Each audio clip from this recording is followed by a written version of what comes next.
Here we go, folks. What a day this is going to be. What an absolutely electric day to be a Toronto Blue Jays fan. Because we're about to break down something that happened yesterday in spring training that's going to send shockwaves through the entire organization. And honestly, it's changing everything we thought we knew about this rotation going forward. I'm talking about a performance so dominant, so completely unexpected, that even the most optimistic Jays fans in the fan base had their jaws on the floor. We're not just talking about one good outing here, ladies and gentlemen. We're talking about a moment that fundamentally shifts how John Schneider and Pete Walker are going to construct this entire pitching staff for the 2026 season. And here's the crazy part, the absolutely insane part. We haven't even gotten to the injury updates yet. We haven't talked about what's happening with Trey Savage. We haven't discussed Shane Bieber's status or Jimmy Garcia's progression. And then at the very end of this video, I'm going to reveal a prospect who is absolutely breaking out in spring training, making such a serious push for a big league roster spot that you're not going to want to miss it. This kid is forcing his way into the conversation, and the front office has to be paying attention. But before we dive into all of this madness, if you're watching this and you're not subscribed to the channel yet, you're making a massive mistake. This is the place to be for daily Blue Jays content, daily updates on your favorite team, and hot takes that you're not going to find anywhere else. So, hit that subscribe button right now, turn on notifications, because we're about to take you on a journey through the absolute chaos that is this spring training. Let me set the stage for you, because this story is absolutely wild. When the Toronto Blue Jays signed Max Scherzer, and by the way, this was a late-breaking move that caught everybody off guard, there was this immediate question that was floating around the entire baseball community. Ben Nicholson-Smith was reporting, Keegan Matheson was weighing in, and everybody was asking the same thing. When is Max Scherzer actually going to be ready? The consensus was clear. Most analysts thought we were looking at an April return, maybe even May. Some people were genuinely wondering if the Jays had just signed him to be a mentor, a veteran presence in the clubhouse, maybe a fifth or sixth option for spot starts if things got really desperate. Throw that entire narrative out the window right now, because Max Scherzer just completely obliterated all of those expectations in the most spectacular way possible. Yesterday, in his spring training debut, Max Scherzer took the mound and put on an absolute clinic.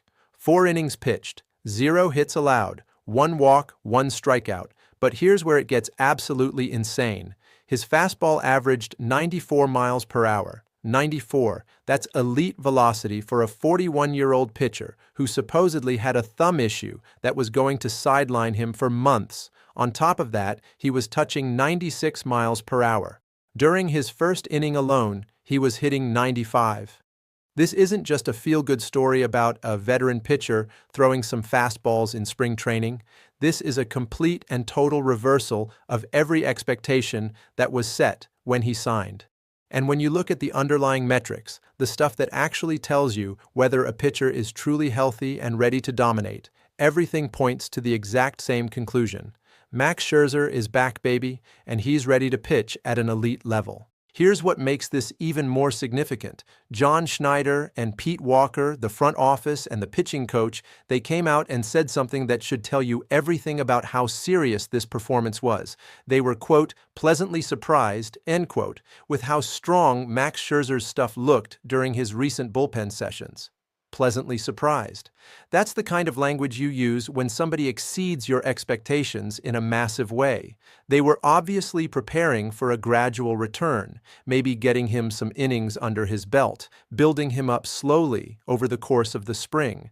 Instead, Scherzer came out and showed them that he's already operating at a level that's going to completely transform how they construct their rotation for the entire season. Now, let's talk about why this matters so much, because I know some of you are probably thinking, it's just one spring training start. Why are we making such a big deal out of this?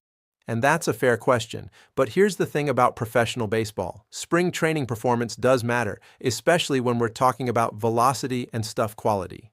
When a 41-year-old pitcher is hitting 94 to 96 miles per hour in early March, that tells you something fundamental about his health and his readiness. And when you compare that to where he was last year, the differences are staggering. Last spring training, on March 8th, his fastball was averaging 92.5 miles per hour. Now we're looking at 94.7 miles per hour. That's a 2 to 3 tick jump in velocity, and for a guy who was dealing with a thumb issue all season long, that's a massive indicator that whatever was limiting him physically has been completely resolved. But here's where this gets really interesting, and this is what's going to change everything about how the Jays approach 2026. Let's talk about the rotation situation heading into the season. You've got Dylan Cease, who was the big acquisition, and he's touching 98 miles per hour in his recent starts.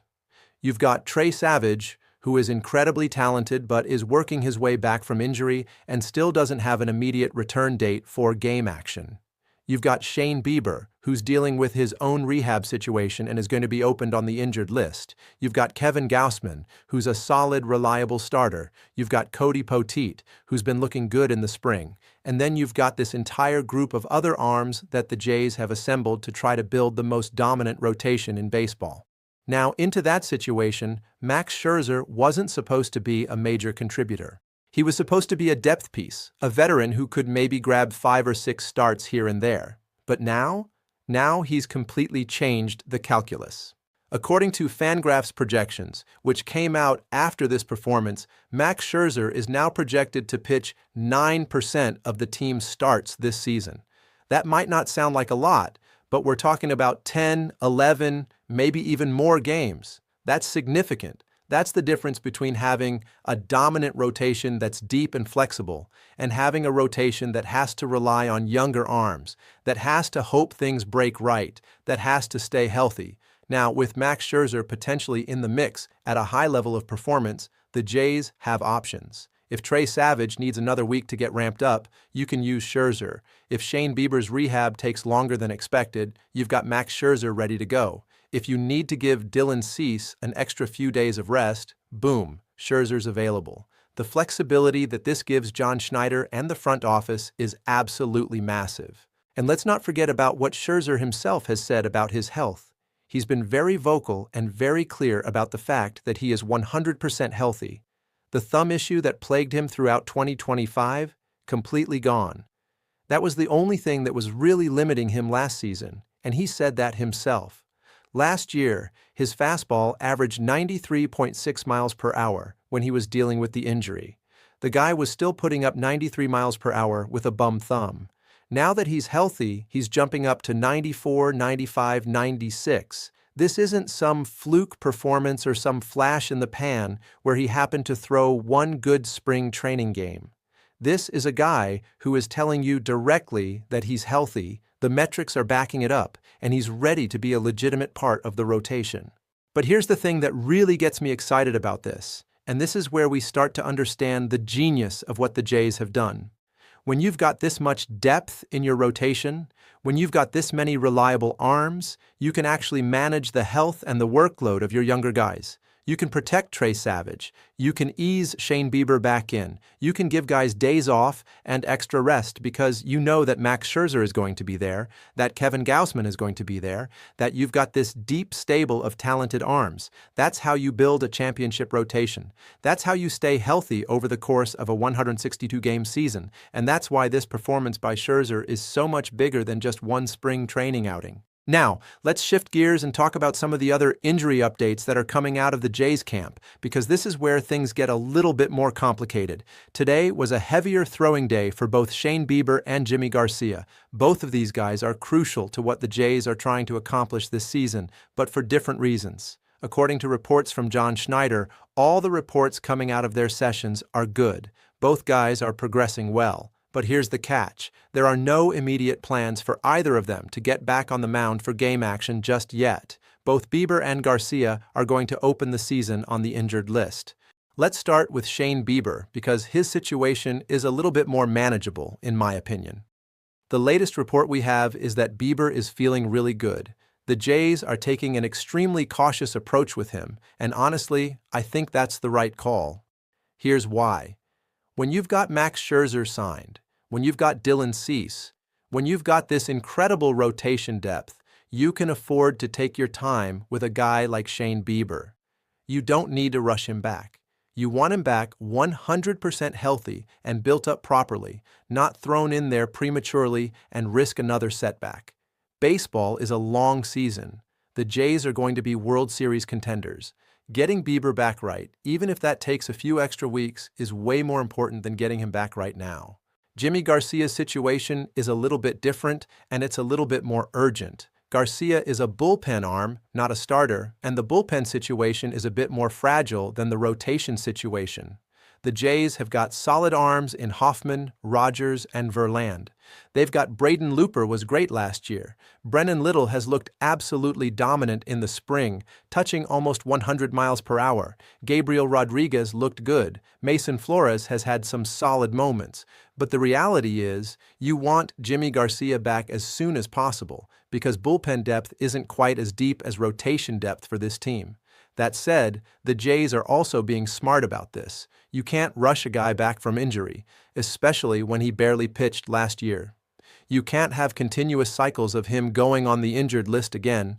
They're going to make sure he's truly healthy before bringing him back, and that's the right approach. Which brings us to Trey Savage, and this is one of the most important storylines for the Jays this season. Trey Savage is an incredibly talented young pitcher. He's a potential ace, but right now, he's still dealing with whatever his injury situation is, and there's no immediate return date for him to get into a spring training game.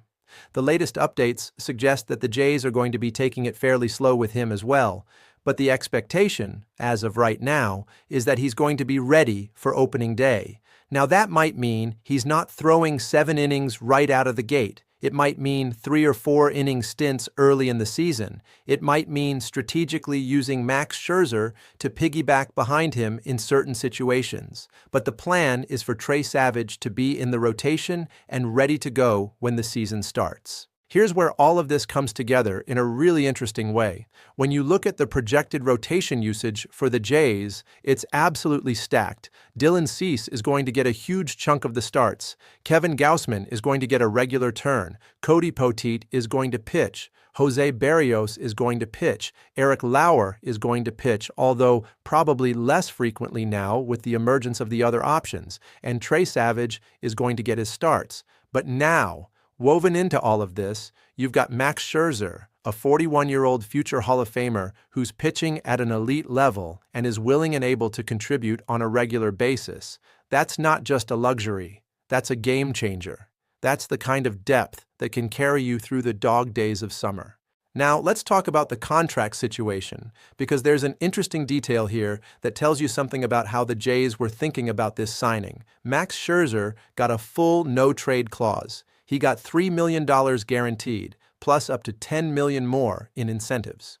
The no-trade clause is particularly interesting. At 41 years old, at this point in his career, Scherzer probably wanted to control where he's going to play, and the Jays were willing to give him that security. Now, realistically, the Jays are not going to trade Max Scherzer unless they do something absolutely catastrophic and turn into sellers at the deadline, which is never going to happen. This team is built to be a World Series contender.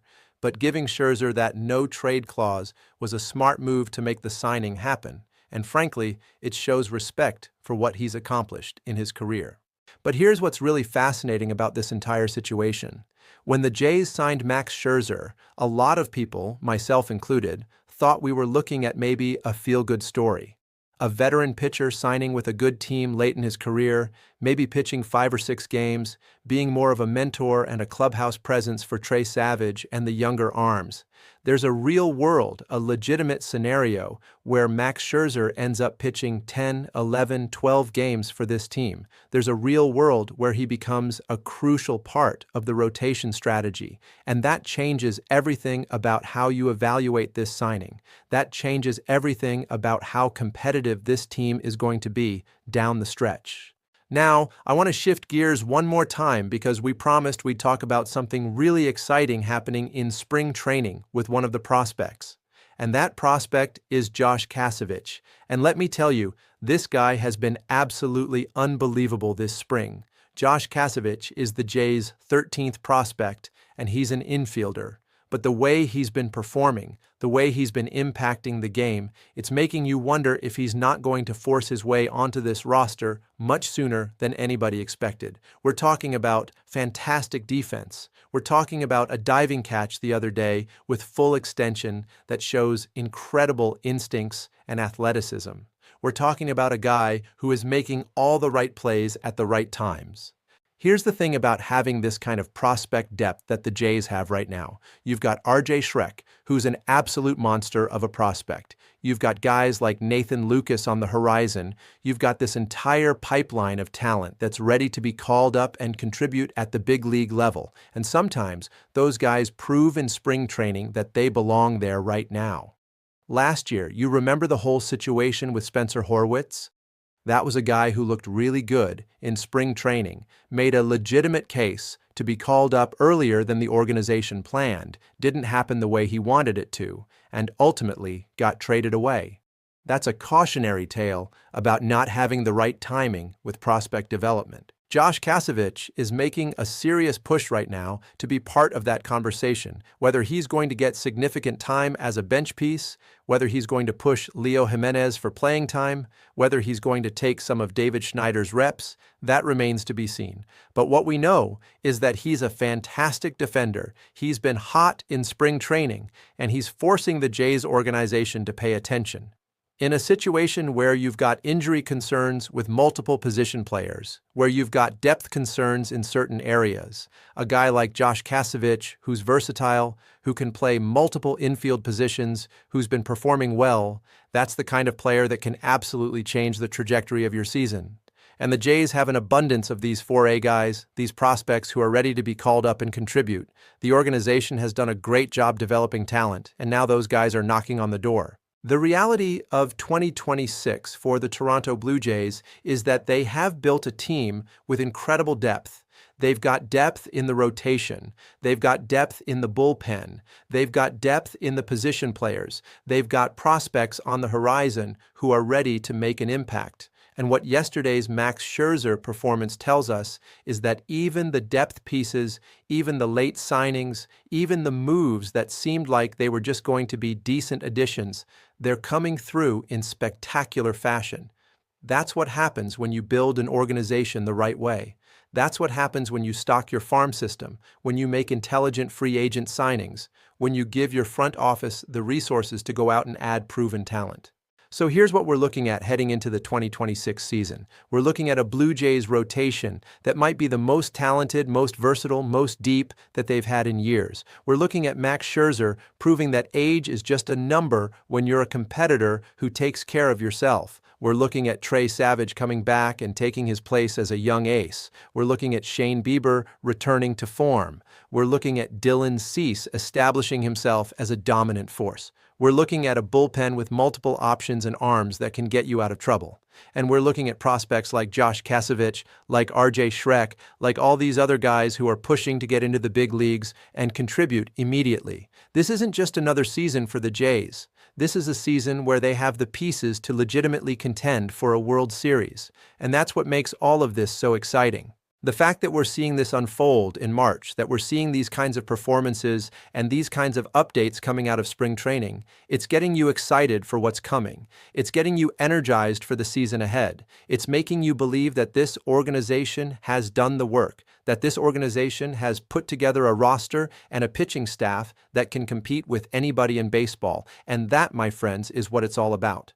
So let me ask you right now, down in the comments, what are your thoughts on Max Scherzer's performance? Are you as excited as I am about the depth and the talent that this rotation has?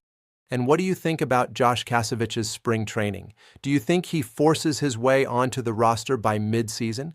Do you think he's a significant part of the bench moving forward? I want to hear from you guys.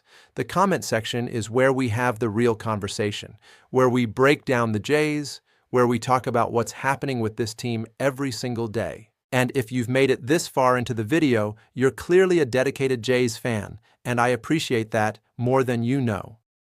Make sure you hit that like button.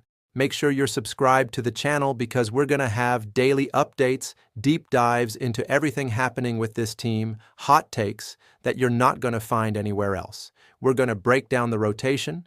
We're going to talk about the prospects. We're going to analyze the injury situations as they develop. We're going to give you everything you need to know about the Toronto Blue Jays heading into this season. So hit that subscribe button, turn on notifications, and join us tomorrow for the next big update on your favorite team. The Jays are about to take the baseball world by storm, and you're going to want to be a part of this ride. Thank you guys for watching, and we'll see you guys next time.